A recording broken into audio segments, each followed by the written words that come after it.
Good morning students, मैं यश Husaini BSc second year की physics class में आपका स्वागत करता हूं।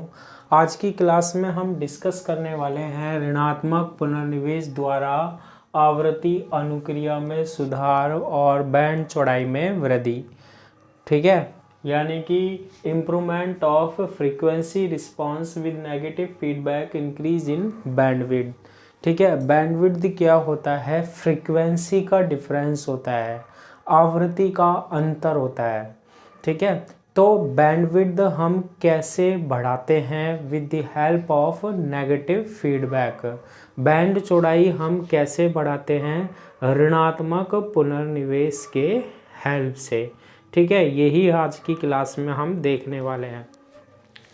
तो देखो, इसको डिस्कस करने के लिए हम बात करते हैं किसकी? आरसी युग्मित ट्रांजिस्टर प्रवर्धक के बारे में।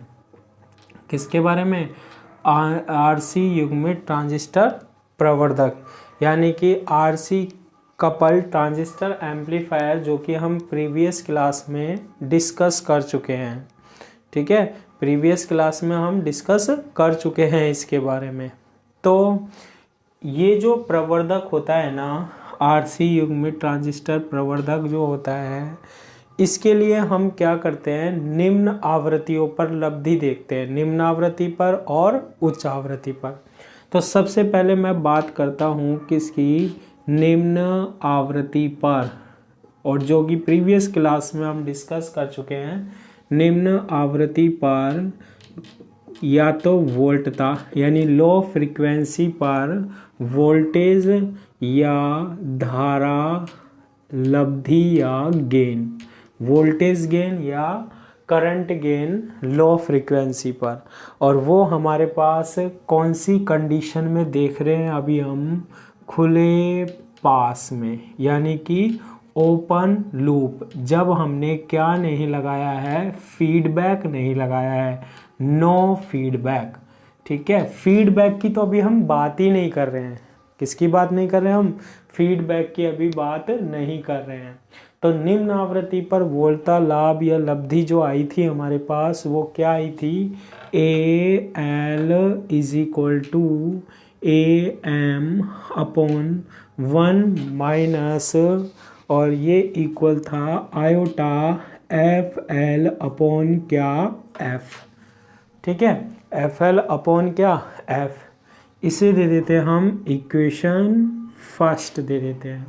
और अगर हम हाई फ्रीक्वेंसी की बात करते हैं, उच्च आवृत्ति की बात करते हैं, पर जो हमारे पास जो वोल्टेज या करंट गेन आया था, वोल्टा या जो धारा लब्धि आई थी, वो क्या आई थी? A H is equal to A M upon 1 plus iota F upon F H आई थी, F upon F H. Equation number second आई थी या नहीं आई थी? आई थी। ए एम क्या था? ए एम क्या था? मध्य आवृत्ति परास में, मिड फ्रीक्वेंसी रेंज में। ठीक है, ए एम क्या था? मध्य आवृत्ति परास में क्या लब्धि थी? गेन था। ठीक है, मध्य आवृत्ति यानी मिड फ्रीक्वेंसी पर क्या थी? लब्धि थी, गेन थी क्या? A M. क्लियर है? और इसके बाद हमारे पास एफ एल भी था और एफ एच भी था। ये जो एफ एल और एफ एच है, ये क्या है हमारे पास? निम्न तथा उच्च अर्ध शक्ति आवृत्तियां हैं। निम्न तथा उच्च हाई अर्ध शक्ति आवृत्ति, यानी हाउ पावर फ्रीक्वेंसी जो थी हमारे पास। ठीक है, निम्न तथा एफ एल क्या है? निम्न, और एफ एच क्या है? उच्च अर्ध शक्ति आवृत्ति। इनके बारे में भी हमने डिस्कस किया था। ठीक है, तो यहाँ तक जो हमारे पास बात हो रही है, ये तब की बात है जब हमारे पास पुनर्निवेश की बात हमने की नहीं है, फीडबैक की बात नहीं की है। ठीक है। तो फीडबैक जब हम नहीं करते हैं उस स्थिति में FL और FH हमारे पास फ्रीक्वेंसी हैं, आवृत्ति हैं, जिन्हें हम निम्न तथा उच्च अर्ध शक्ति आवृत्ति कहते हैं। जब हमने कोई पुनर्निवेश नहीं किया है, कोई फीडबैक नहीं किया है, ठीक है। अब हम बात करते हैं पुनर्निवेश के लिए। पुनर्निवेश यानी फीडबैक के लिए। पुनर्निवेश के लिए जो एम्पलीफायर होता है, जो प्रवर्धक होता है, उसकी लब्धि जो होती है वो कितनी होती है। ये तो बिना पुनर्निवेश था, निम्न आवृत्ति और उच्च आवृत्ति में। और प्रीवियस क्लास में देखना आप RC कपल में मिल जाएंगी सारी की सारी, है ना। तो पुनर्निवेश सहित प्रवर्धक की लब्धि यानी कि जब हम फीडबैक लगाते हैं तो क्या आती थी, AF is equal to A/1 minus A beta आती थी। कितनी आती थी, AF is equal to A/1 minus A beta. और इसे हम देते हैं इक्वेशन नंबर 3। ठीक है। अब देखो बैंड चौड़ाई क्या होगी। बैंड चौड़ाई जो होती है ना, वो उच्च आवृत्ति और निम्न आवृत्ति का अंतर होता है। ये विदाउट फीडबैक है, जब हमारे पास कोई पुनर्निवेश हमने नहीं किया था प्रवर्धक में, एम्पलीफायर में कोई हमने फीडबैक नहीं दिया था, तो जो बैंड चौड़ाई होगी ना वो क्या होगी, FH माइनस FL, यानी उच्च आवृत्ति, उच्च अर्ध शक्ति आवृत्ति तथा निम्न अर्ध शक्ति आवृत्ति का अंतर जो है वो बैंडविड्थ कहलाती है, बैंड चौड़ाई कहलाती है। तो ये तो कब की कंडीशन आ गई हमारे पास, जब हमने पुनर्निवेश नहीं किया है, फीडबैक नहीं किया है। अब हम बात करते हैं फीडबैक करने की, है ना। तो देखो निम्न आवृत्ति यानी कि लो फ्रीक्वेंसी, निम्न आवृत्ति यानी कि लो फ्रीक्वेंसी पर पुनर्निवेश सहित, यानी अब हम फीडबैक की बात कर रहे हैं, पुनर्निवेश सहित जो एम्पलीफायर है, प्रवर्धक है, कि जो लब्धि आएगी वो क्या आएगी वो देखते हैं हम। ठीक है। तो यहाँ पर कितना है, देखो ये होता है AF क्या बताता है, फीडबैक हो रहा है, पुनर्निवेश हो रहा है।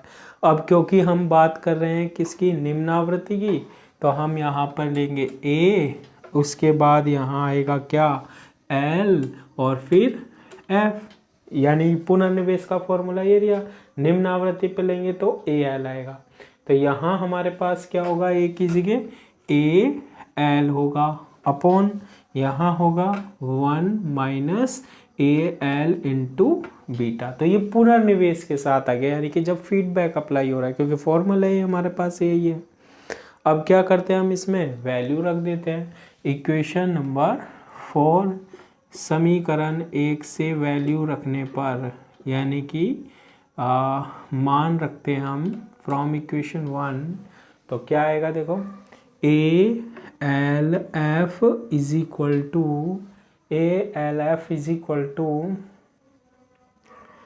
AL है, AL की वैल्यू ये है, क्या है, AM upon 1 minus iota FL upon F upon 1 minus, फिर AL की वैल्यू है, AL की वैल्यू ये है AM upon 1 minus iota FL upon F into क्या, बीटा। इसको हम क्या करते हैं, सोल्व करते हैं। तो ALF is equal to, ALF is equal to क्या निकल के आएगा, देखो AM upon 1 minus iota FL upon F upon, इसका नीचे एलसीएम लेते हैं, 1 minus iota FL upon F, ये ले लिया, यहाँ मल्टीप्लाई हो जाएगा 1 minus iota FL upon F और माइनस AM इंटू बीटा। तो 1 माइनस आयोटा FL अपॉन से ये कैंसिल हो गया। तो ALF यानी निम्न आवृत्ति लब्धि कब, जब पुनर्निवेश है, और ये जब पुनर्निवेश नहीं है। पुनर्निवेश का फॉर्मूला ये है, फीडबैक का फॉर्मूला ये है। तो क्या बनेगा देखो, ए एम अपॉन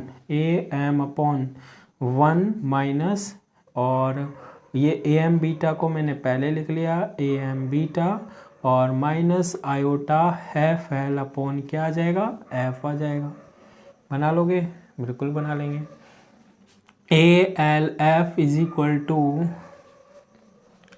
ये क्या है, ए एम है, अपॉन, इसमें से मैं कॉमन ले लेता हूँ, 1 minus A M into beta, मैंने कॉमन ले लिया, तो क्या बन जाएगा, जी के कम पड़ रही है, कोई नहीं, एडजस्ट करते हैं। A L F is equal to, ये क्या है, A M upon 1 minus A beta common लेते हैं, 1 माइनस ए एम बीटा क्या ले लिया, कॉमन ले लिया, तो क्या बनेगा हमारे पास, इसकी जगह तो बन जाएगा 1 minus iota F L upon F, और नीचे 1 माइनस ए एम बीटा। ठीक है, तो ये बन जाएगा। ठीक है, A M upon 1 minus A M beta हमारे पास क्या होता है, A L F is equal to, इसे हम लिख सकते हैं ए एम एफ, यानी कि A M upon 1 minus A M beta क्या होता है, मध्य आवृत्ति परास में लब्धि जब हमने क्या लगाया है, पुनर्निवेश। ठीक है, और 1 minus iota F L upon F, और नीचे क्या है, 1 minus A M into beta. ये किसकी वैल्यू आ गई हमारे पास, ए एल एफ की वैल्यू आ गई। ठीक है, तो ए एम एफ क्या है, ए एम एफ क्या है, पुनर्निवेश सहित, यानी जब फीडबैक लगा हुआ है उस स्थिति में जो मिड फ्रीक्वेंसी है, मध्य आवृत्ति है, परास में, रेंज में क्या है, लब्धि है। ठीक है, मध्य परास में क्या है, लब्धि है। ठीक है, इतना हम इसको क्या कर लेते हैं, सोल्व कर लेते हैं। अब देखो, ये अभी हम किसकी बात कर रहे हैं, निम्न की बात कर रहे हैं, और सोल्व करते हैं हम। यहाँ से तो हो ही गया हमारे पास, रिजल्ट ये आ ही गया। अब देखो, इसके बाद हम इसको कैसे लिख सकते हैं, ये जो हमारे पास A L F is equal to A M F upon 1 minus iota F L upon F 1 minus A M into क्या आया है, बीटा आया है, आया नहीं आया। इसमें हमारे पास जहाँ एफ एल तो क्या थी हमारे पास, एफ एल थी निम्न तथा उच्च अर्ध शक्ति, एफ एल क्या थी, निम्न अर्ध शक्ति आवृत्ति, निम्न अर्ध शक्ति आवृत्ति। लेकिन जब एफ एल एफ लगा देंगे तो इसका मतलब होता है जब हमारे पास पुनर्निवेश हो जाता है उस स्थिति में निम्न अर्ध शक्ति आवृत्ति, और ये किसके इक्वल होगा, देखो ये पद बन रहा है आपके पास एफ एल अपॉन, ये एफ तो रहता ही नहीं है, ये बाकी का जो ये टर्म बन रही है ये वाली F L upon 1 minus A M beta. इस टर्म को, इस पद को हम क्या बोलते हैं, F L F is equal to F L upon 1 minus A M into beta बोलते हैं। क्लियर है यहाँ तक? अब जब हम एफ एल एफ की वैल्यू निकाल लेते हैं, एफ एल एफ की वैल्यू निकाल लेते हैं, तो देखो हम कौन सा फीडबैक दे रहे हैं, ऋणात्मक, यानी कि नेगेटिव फीडबैक दे रहे हैं, ऋणात्मक पुनर्निवेश दे रहे हैं। 1 माइनस ए एम बीटा की वैल्यू किसके ज़्यादा होती है, 1 से ज़्यादा होती है। इस कंडीशन में अगर ये 1 से ज़्यादा होगी, अगर ये 1 से ज़्यादा होगी तो एफ एल एफ की वैल्यू कम आएगी। ये नीचे वाला ज़्यादा भाग है, एफ एल में जब ज़्यादा का भाग दोगे एफ एल एफ कम आएगा। तो इस कंडीशन में एफ एल जो होता है ना वो ज़्यादा मिलती है, एफ एल एफ से मिलती है ज़्यादा। ठीक है, आई बात समझ में? यानी तो मैं यहाँ पर एक कंडीशन बना लेता हूँ ऊपर कि फर्स्ट कंडीशन क्या आई है हमारे पास। ठीक है, फर्स्ट कंडीशन क्या आई है, F L is greater than, क्या यह FLF क्या है, पुनर्निवेश यानी फीडबैक के साथ, ठीक है, फीडबैक के साथ FLF लगने का मतलब फीडबैक लगाएंगे तब, निम्न अर्ध शक्ति आवृत्ति, निम्न अर्ध शक्ति आवृत्ति यानी कि लो हाफ पावर फ्रीक्वेंसी होती है, ठीक है। तो ये तो कंडीशन निकली आई तब जब हमारे पास हमने फीडबैक लगा दिया। तो निम्न में क्या होगा, मतलब जो निम्न अर्ध शक्ति आवृत्ति होती है ना, बिना पुनर्निवेश के वो ज़्यादा होती है कब, जब हम पुनर्निवेश लगा देते हैं।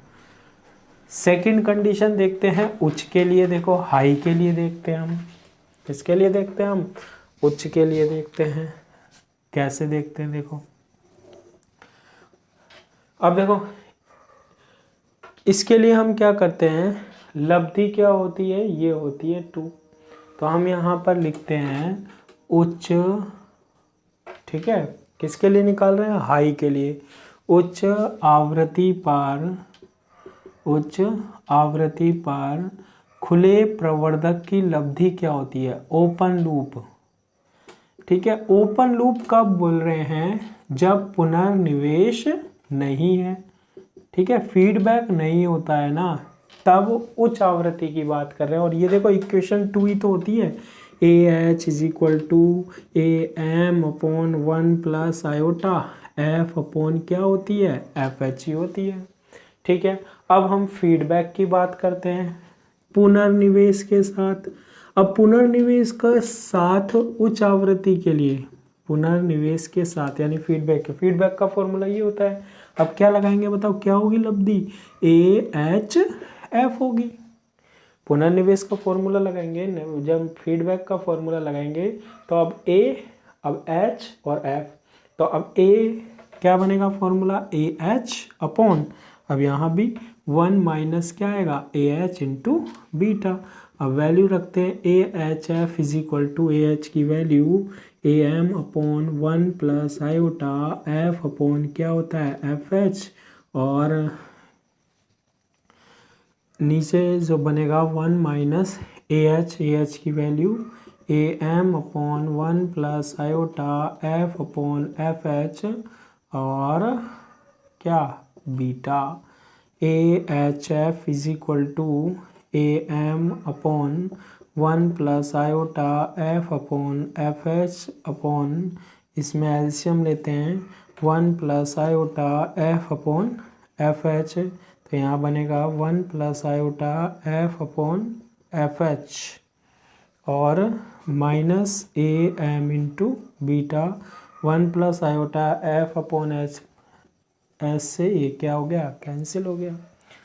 तो हमारे पास क्या टर्म बनती है, AHF = AM अपॉन, और यहाँ बनेगा 1, पहले ये टर्म ले लेता हूँ, AM इंटू बीटा और plus iota F upon FH।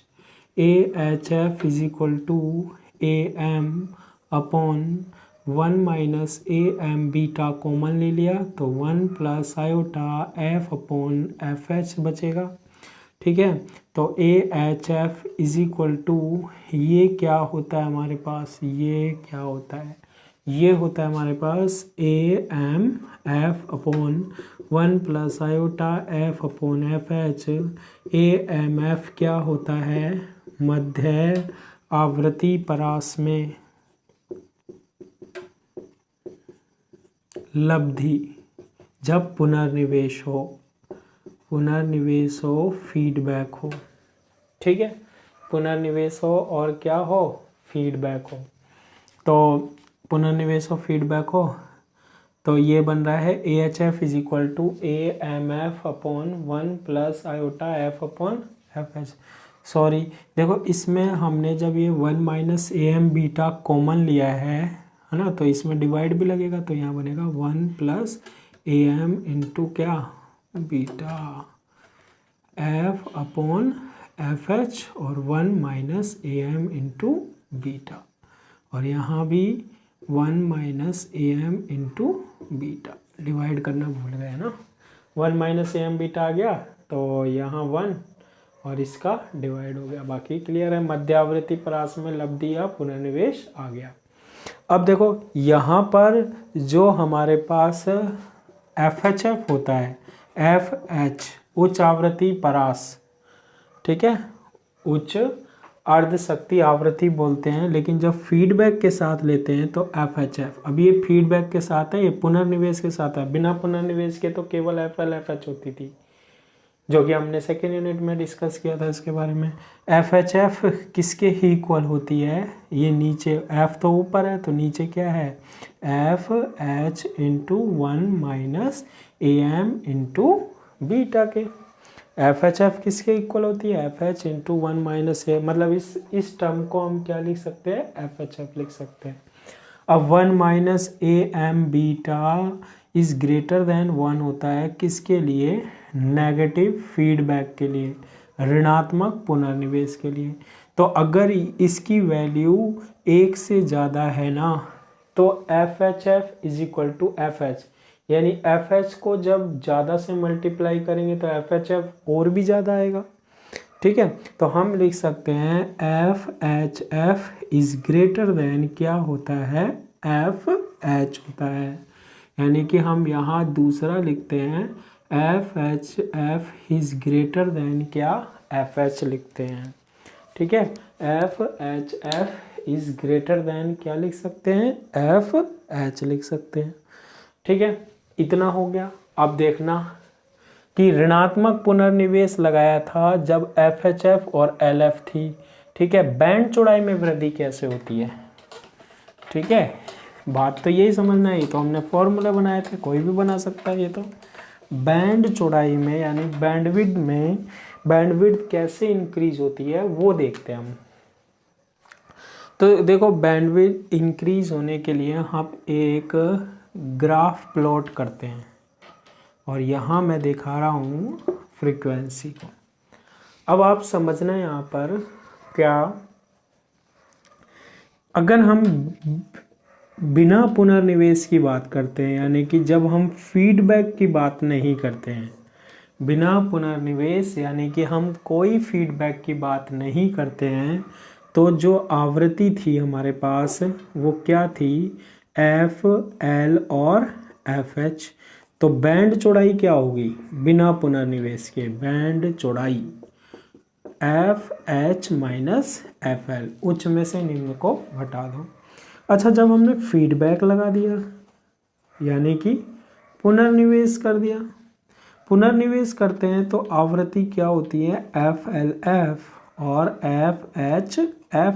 अब हमारे पास बैंडविड्थ क्या होगी, बैंड चौड़ाई क्या होगी, ठीक है, हमारे पास वो होगी FHF माइनस क्या, FLF, ठीक है। ये तो है बिना पुनर्निवेश और ये पुनर्निवेश। तो हमारा जो टॉपिक था ना वो ये था कि जब पुनर्निवेश लगा देते हैं, नेगेटिव फीडबैक लगा देते हैं ना, ऋणात्मक पुनर्निवेश लगा देते हैं, तो जो बैंडविड्थ होती है, बैंड चौड़ाई होती है, वो बढ़ जाती है। देखो कैसे, हमारे पास सपोज कीजिए ये हमारे पास है FL और यहाँ मैंने एक आवृत्ति मान ली, फ्रीक्वेंसी मान लिया FH। यहाँ कुछ ना कुछ गेन होगा, इसका कोई ना कोई मान होगा इन आवृत्ति पर, AMF होगा जो भी है ना।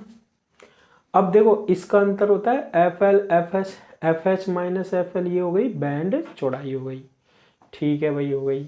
अब देखो कंडीशन क्या बनी थी, FL ग्रेटर देन FLF होगी, यानी जब फीडबैक लगा दिया उस स्थिति में जो आवृत्ति है ना उससे ज़्यादा होगी जब फीडबैक नहीं लगाया, पुनर्निवेश नहीं लगाया।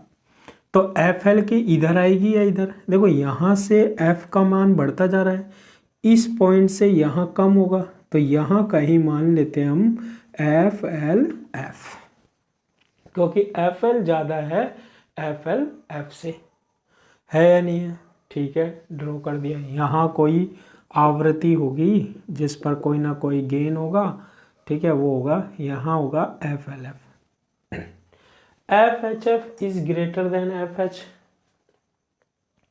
FHF क्या है? उच्च अर्ध शक्ति आवृत्ति जब फीडबैक लगाया है वो ज़्यादा होती है उच्च अर्ध शक्ति आवृत्ति जब हमने फीडबैक नहीं लगाया, पुनर्निवेश नहीं लगाया है। तो FH से ज़्यादा है FHF, यानी कि हमारे पास यहाँ पर इससे ज़्यादा वाली आवृत्ति होगी FHF होगी।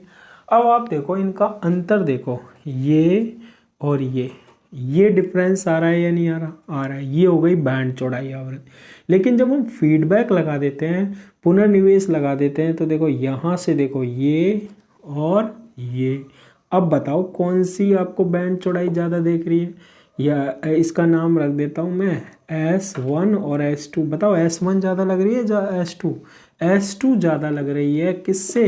S1 से। ठीक है, S2 कब है? जब हमने क्या लगाया है?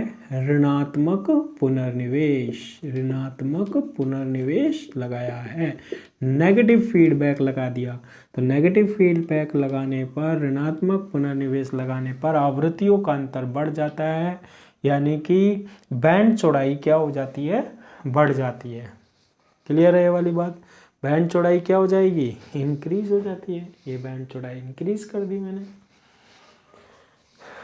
अब देखो इन आवृत्तियों पर ये मैंने जो आपको गेन दिखाया वो कम दिखाया है यहाँ पर। और ये क्यों? क्योंकि ऋणात्मक पुनर्निवेश जब हम लगाते हैं ना, नेगेटिव फीडबैक जब हम लगाते हैं तो गेन क्या हो जाता है? घट जाता है। ये मैं पहले भी बता चुका हूँ। यानी लब्धि जो होती है, एक ही वैल्यू जो होती है वो घट जाती है, इसलिए नीचे बनाया है। जबकि जब पुनर्निवेश नहीं लगाया था, फीडबैक नहीं लगाया था, जब ऊपर बनाया हमने। तो इस तरीके से ऋणात्मक पुनर्निवेश लगाने पर, नेगेटिव फीडबैक लगाने पर बैंड चौड़ाई जो होती है ना वो इंक्रीज हो जाती है। किसकी? प्रवर्धक की, एम्पलीफायर की। ठीक है, तो आज की क्लास के लिए इतना ही। Thank you.